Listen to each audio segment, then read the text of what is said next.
So good day everyone. I am the second reporter of chapter 12. My report starts from categories of private security training to qualifications, functions, and attributes. So starting in my report is the pre-licensing training program. In the training program, it includes all training and academic programs and courses whose objective is to indoctrinate the individual with the basic skills and educational background necessary in the effective exercise and performance of his or her elected or would-be security detective profession. So diri sa pre-licensing training program is diri na ginatudloan ang individual sa tanan, starting from the basic, unsay kinahanglan niya matun-an para sa iyahang future nga private security profession. Ah, tanan matun-an niya para magamit niya ana nga profession o tanan basic skills nga makatabang para sa iyahang ah, performance sa iyahang future nga profession. So sa pre-licensing training program is naga-provide sila og pero dili limited sa ilahang program, which is the Basic Security Guards course, Security Officers Training course, Private Security Agency Training or Seminar, and Private Security Training, the Trainers course. Next is the Refresher Training programs. So Refresher Training programs is non-periodic or periodic training programs and courses designed with the objective of reinvigorating or developing basic skills and knowledge gained previously or gained while in the exercise of his or her profession as a matter of experience to enhance current in-service and future individuals' collective exercise of profession. So, ang refresher training program is isa ni sila sa program nga naga-improve, naga pataas sa knowledge sa individual. For example is natay security personnel nga knowledge about something, tapos mosulod siya anang refresher training program. Ang kanang knowledge niya about ana nga butang is mas ma-improve, mas mutaas, biskan pag siya nga individual is nanaan nga trabaho or kaning future siya nga individual nga musulod pa ana nga trabaho is nana siya knowledge about ana kay ang ihang basic nga knowledge gikan atong sa katong pre-licensing training program or sa iyahamang pag-perform sa iyang duty nga natun-an niya na nga mga butanga is ma-improve na siya.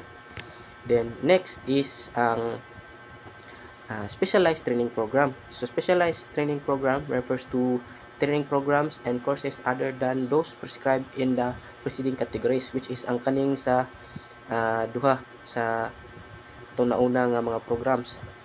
So designed at developing previously gained skills and knowledge, designed at augmenting and expanding current skills and knowledge, or designed at developing current skills and knowledge to suit identified future applications. So ang kaning specialized training programs is diri na siya ang specific nga mga butang nga kinahanglan nimo matun-an sa ug unsa man ang security program ang imong sudlan. For example is security guard ka sa bank, security guard ka sa mall, or kuan ka bodyguard or bantay ka sa VIP is lahi-lahi imuhang matun-an nga skills para sa lahi-lahi pod nga program nga imuhang sudlan kay dili man tanan pareha. So nagit siya specialized nga kuan na nga para lang pod sa iya ana siya. So ang specialized training program is nag-include siya but not limited to intelligence or investigator training course, basic crisis management course, personal or VIP protection course, bank and armored training course, basic aviation security course, mall or commercial establishment course na siya. Then diri sa qualifications, functions, and attributes. So lima ni siya. Ang first is qualification of security personnel. So first is kinahanglan Pilipino ka. Then second ana is dili ka mobaba og 18 anyos. Next is physically and mentally fit para maka-perform ka sa imong duty properly. Then next is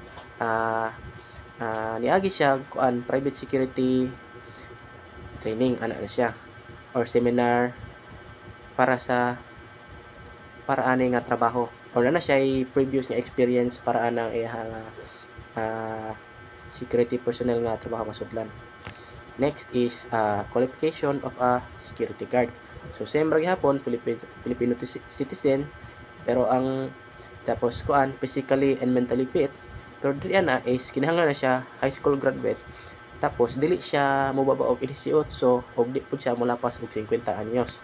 Then tapos kinahanglan niagi na siya og pre-licensing training course or something equal ana nga training course. Next is qualification of a security officer. So, same ra gyapon, dapat Pinoy siya tapos physically and mentally fit para ma-perform niya properly ang iyang duty. Tapos dire na is kinahanglan na siya nga baccalaureate degree holder. Tapos nag-graduate siya from a security officer training course or something equivalent ana. Then lastly is qualification dili pa last na pa last ano so qualification of a security consultant is mao ra gyapon Pinoy tapos physically and mentally fit pero diya is holder of master's degree in any of the following discipline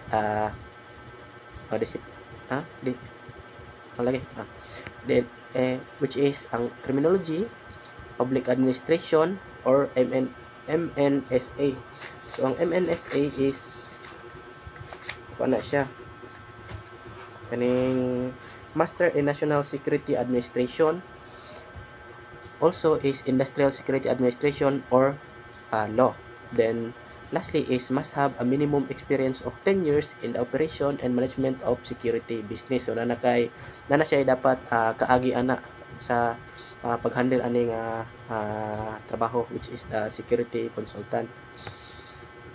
Then lastly, mo na ni ang last which is same ra gyapon Filipino citizen tapos physically and mentally fit. Ang nabago is ang holder of a baccalaureate degree, preferably Bachelor of Law or Bachelor of Science in Criminology.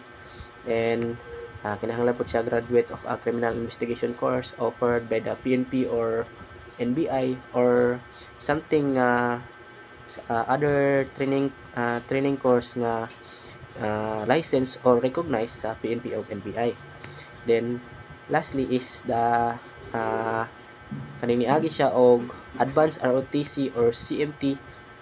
Ang kaning CMT is College of Maritime Transportation or something equivalent pud ana nga kaning ihang naagian.